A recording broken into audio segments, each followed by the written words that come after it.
Good morning students. बेटा हम chapter जो कंटिन्यू कर रहे हैं दैट इज़ इंटरनल ट्रेड, और आज हम पढ़ेंगे about retail trade.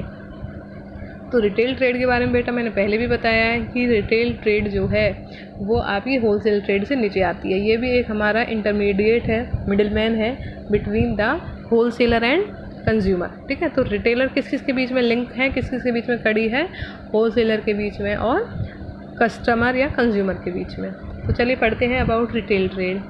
A retailer is a business enterprise that is engaged in the sale of goods and services directly to the ultimate consumers. ठीक है, तो एक रिटेलर जो होता है वो एक ऐसा बिजनेसमैन है जो कि कंज्यूमर्स को डायरेक्टली सेल करता है गुड्स एंड सर्विसेज को। इट मीन्स वो डायरेक्टली जुड़ा हुआ रहता है कंज्यूमर से।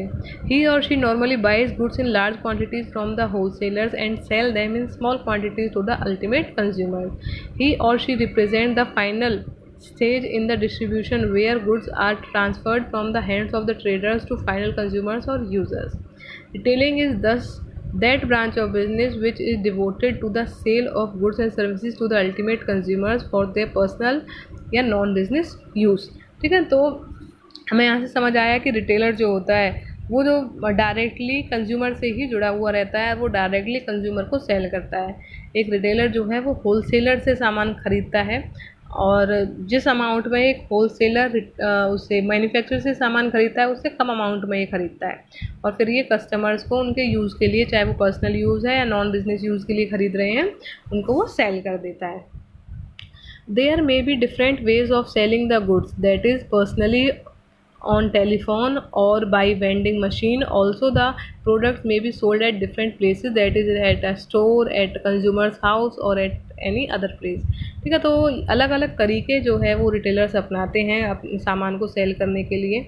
कोई अपनी शॉप पर ही सेल करता है, अगर कोई कोई कस्टमर से अगर अच्छे रिलेशन है तो फ़ोन कॉल के थ्रू भी वो उनको सेल कर, जैसे पिज़्ज़ा के लिए आप ऑर्डर कर देते हो तो पिज़्ज़ा आपके घर पर ही आ जाता है। ठीक है, तो रिटेलर्स जो है अलग अलग तरीके अपनाते हैं कस्टमर से जुड़ने के लिए और अपने सामान को सेल करने के लिए।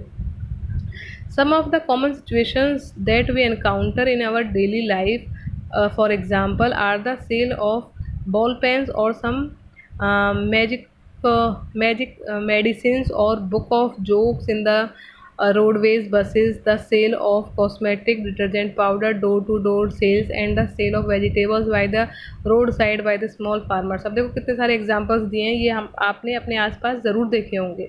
ठीक है, आपके गली में, गली मोहल्ले में जो सब्ज़ी बेचने के लिए वेंडर्स आते हैं, वेजिटेबल सेल करने के लिए, वो रिटेलर्स ही हैं। ज़रूरी नहीं है कि बेटा रिटेलर के पास अपनी शॉप भी हो। ठीक है, ये ज़रूरी नहीं है। तो रिटेलर कई तरीके से आपसे कस्टमर से जुड़ते हैं और वो उन्हें सेल करते हैं। But as long as the goods are sold to ultimate consumers, there will be treated as case of retailing selling. Thus, irrespective of how the products are sold or where the sale is made, if the sales are made directly to the consumers, it will be considered as retailing.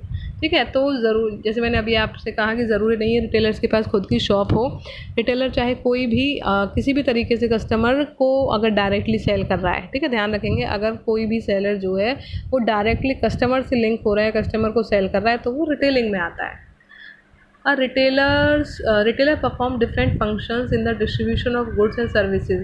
He or she purchases a variety of products from the wholesale distributors and others, arranges for proper storage of the goods, sells the goods in small quantities, bear business risk, grades the products, collect market information, extend credit to the buyers, and promote the sale of the products through display, participation in various schemes etcetera. देखो कितने सारे work जो हैं वो एक retailer के यहाँ पर आपको बताए गए हैं, और ये सारे जो सर्विसेज हैं वो हम आगे पढ़ने वाले हैं जब हम पढ़ेंगे सर्विसेज ऑफ रिटेलर्स की। तो रिटेलर्स किस किस को सर्विसेज देते हैं, तो क्योंकि रिटेलर जो है कंज्यूमर से जुड़े हुए हैं तो कंज्यूमर को भी वो सर्विस दे रहे हैं, होलसेलर को भी वो सर्विस दे रहे हैं, और होलसेलर की वजह से वो मैन्युफैक्चरर को भी सर्विसेज दे रहे हैं। तो अलग अलग तरीके की सर्विसेज वो तीनों पार्टीज़ को दे रहे हैं। ठीक है, तो हम मैन्युफैक्चरर और होलसेलर को तो हम एक साथ ही रीड करेंगे और कस्टमर के लिए हम अलग से पॉइंट्स पढ़ेंगे। तो इनडायरेक्टली हमने ये सारे पॉइंट्स जो है इसी पैराग्राफ में पढ़ लिए हैं। ठीक है, सारी जो सर्विसेज एक रिटेलर लोगों को दे रहा है, चाहे वो होलसेलर हो चाहे कंज्यूमर हो, वो सारे पॉइंट्स आपको आपके सामने गिवन है। तो देखो सर्विसेज टू मैन्युफैक्चरर और होलसेलर्स हम देख लेते हैं पहले कौन कौन सी सर्विसेज होलसेलर को दी जाती हैं। First is help in distribution of goods.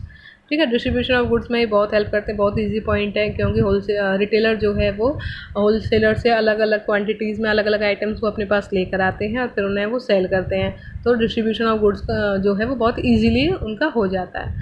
Second देखिए पर्सनल सेलिंग की पर्सनल सेलिंग होती है। तो पर्सनल सेलिंग तो है ही यहाँ पर क्योंकि बस जो आपका रिटेलर है वो कंज्यूमर से जुड़ जाता है, तो इसकी वजह से पर्सनल सेलिंग हो जाती है। तो जो काम एक मैन्युफैक्चरर को करना चाहिए था वो जो एक रिटेलर है वो उसकी ओर से कर देता है और पर्सनल सेलिंग के थ्रू वो लोगों को बताता है, मैन्युफैक्चरर के प्रोडक्ट्स को सेल करने में उसकी काफ़ी हेल्प होती है।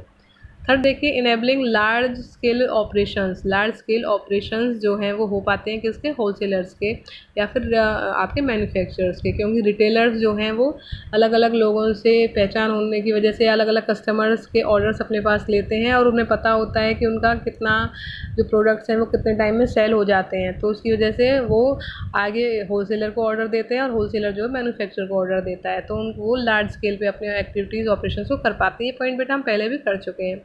देखिए कलेक्टिंग मार्केट इन्फॉर्मेशन, ये भी बहुत इजी पॉइंट है। मार्केट इन्फॉर्मेशन जो है वो एक रिटेलर बहुत इजीली कलेक्ट कर लेता है क्योंकि वो पर्सनली बहुत सारे कस्टमर से जुड़ा हुआ होता है। तो कस्टमर्स को किसी प्रोडक्ट में कोई फॉल्ट लगता है या कोई प्रोडक्ट बहुत अच्छा लगता है तो वो सारी इन्फॉर्मेशन कलेक्ट करके होलसेलर के थ्रू मैन्युफैक्चरर को पास कर देता है।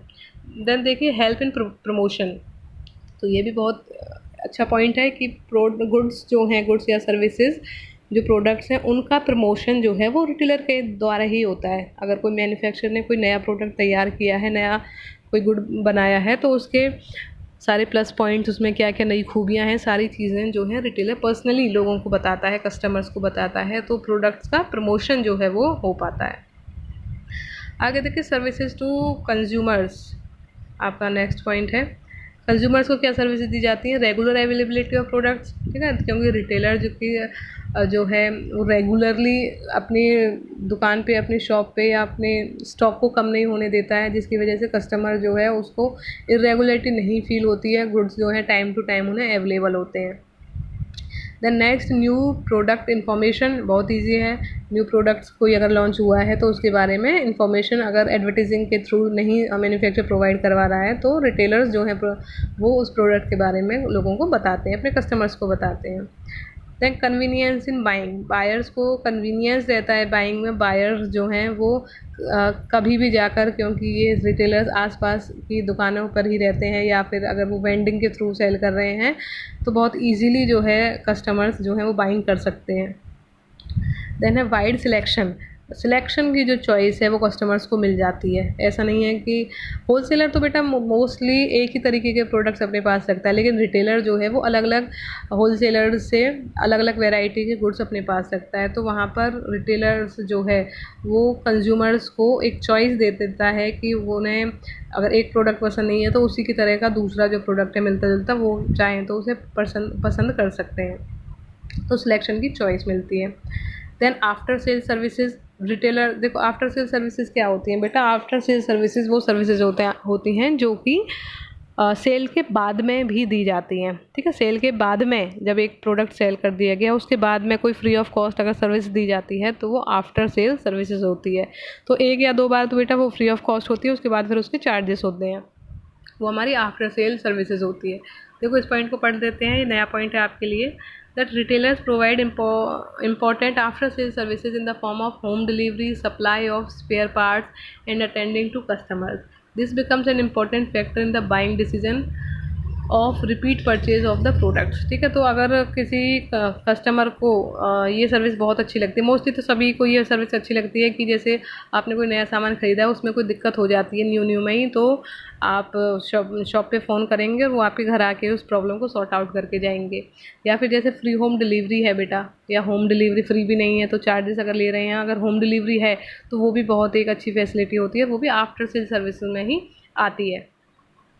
आगे देखिए प्रोवाइड क्रेडिट फैसिलिटीज़। तो क्रेडिट फैसिलिटीज़ में सुधार। तो बायर्स जो हैं चाहें तो कभी किसी कोई बायर जो है अगर वो कैश में भी नहीं सामान ख़रीदता है तो रिटेलर जो है वो क्रेडिट पर भी सामान बायर्स को प्रोवाइड कर देते हैं। तो क्रेडिट फैसिलिटी जो है वो रिटेलर्स द्वारा कस्टमर को दी जाती है। इस वजह से कस्टमर जो हैं बहुत सेटिस्फाइड रहते हैं रिटेलर्स की सर्विसेज से। ठीक है बेटा, तो नेक्स्ट वीडियो में हम अब आगे बढ़ेंगे टाइप्स ऑफ रिटेलिंग ट्रेड।